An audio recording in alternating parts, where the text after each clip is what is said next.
ನಮಸ್ಕಾರ ಎಲ್ರಿಗೂ. ಇವತ್ತಿನ ವಿಡಿಯೋದಲ್ಲಿ ಡಾಬಾ ಸ್ಟೈಲ್ ರುಚಿ ಕೊಡೋ ಪನ್ನೀರ್ ಮಸಾಲಾನ ಹೇಗೆ ಮಾಡೋದು ಅಂತ ನೋಡೋಣ.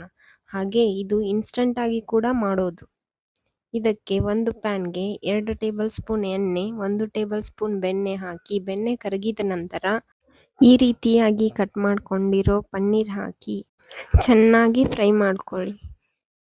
ಪನ್ನೀರ್ ಫ್ರೈ ಆದ ನಂತರ ಈ ರೀತಿಯಾಗಿ ಬಿಗ್ ಸೈಜ್ನಲ್ಲಿ ಕಟ್ ಮಾಡ್ಕೊಂಡಿರೋ ಒಂದು ಈರುಳ್ಳಿನ ಹಾಕಿ ಈರುಳ್ಳಿನೂ ಫ್ರೈ ಆಗೋವರೆಗೂ ಚೆನ್ನಾಗಿ ಫ್ರೈ ಮಾಡ್ಕೊಳ್ಳಿ. ನಂತರ ಇದನ್ನು ಒಂದು ಪ್ಲೇಟ್ನಲ್ಲಿ ತೆಗೆದಿಟ್ಕೊಂಡು ಈಗ ಅದೇ ಪ್ಯಾನ್ಗೆ ಪಲಾವ್ ಎಲೆ, ಚಕ್ಕೆ, ಲವಂಗ, ಏಲಕ್ಕಿ, ಮೆಣಸು, ಜೀರಿಗೆ, ಚಕ್ರ ಮೊಗ್ಗು ಇವೆಲ್ಲವನ್ನು ಹಾಕಿ ಫ್ರೈ ಮಾಡಿ. ನಂತರ ಒಂದು ಬ್ಯಾಡಗಿ ಮೆಣಸಿನ್ಕಾಯಿ ಹಾಕಿ ಫ್ರೈ ಮಾಡಿ.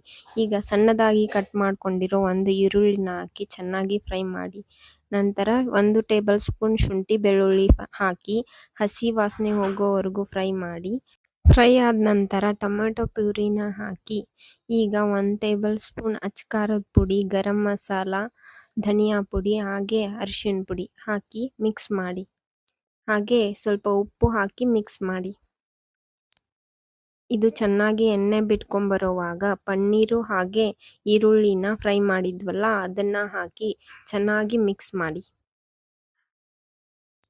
ಮಿಕ್ಸ್ ಆದ ನಂತರ ಇದಕ್ಕೆ ಗ್ರೇವಿಗೆ ಎಷ್ಟು ಬೇಕೋ ಅಷ್ಟು ನೀರು ಹಾಕಿ 2 ರಿಂದ 3 ನಿಮಿಷ ಮೀಡಿಯಂ ಫ್ಲೇಮ್ನಲ್ಲಿ ಕುದಿಸಿ.